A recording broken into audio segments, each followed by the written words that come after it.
Now, voters overwhelmingly defeated McAllen ISD's proposed $297 million bond. More than two-thirds of McAllen voters voted no on the bond issue. Action 4's Grande live from McAllen with those results. Yeah, Marcy, I'm live in McAllen at the party for Marco Suarez. He's one of the newly elected members on the McAllen School Board. But first this evening, I want to start off with Marcus Barrera. He helped lead the campaign against the school bond, which failed. Now, Marcus, tell us, these campaign signs around town read, "Save McAllen, vote no." How do you guys feel now that you've won, and why did you feel so strongly against the bond? Well, I think the Save McAllen signs were there because the bond was too large. Well, the problem with it was that they wanted to improve every school, repair, replace every school in the district at once. When you do that, it's very difficult, and quite frankly, the public can't afford it right now. Were you surprised that it lost by two-thirds vote?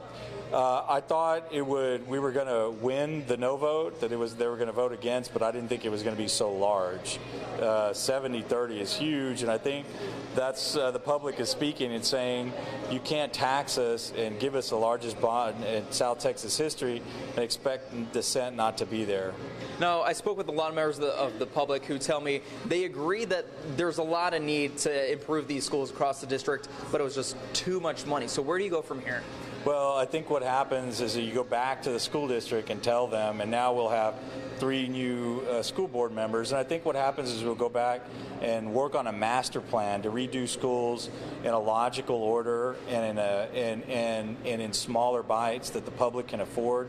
Like I said all along, you have to be compassionate to the taxpayers, and when you're not, they reject bonds like this one. Yeah, and Marco is one of those newly elected school board members.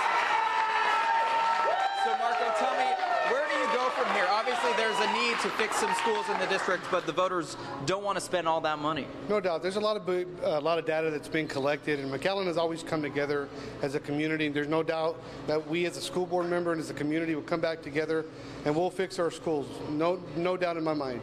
All right, well, congratulations, Thank Marco. you. Obviously, a lot of changes on the school board with 3 newly elected members to serve there. Live in McAllen, Brett Crandall, Marcy, back to you.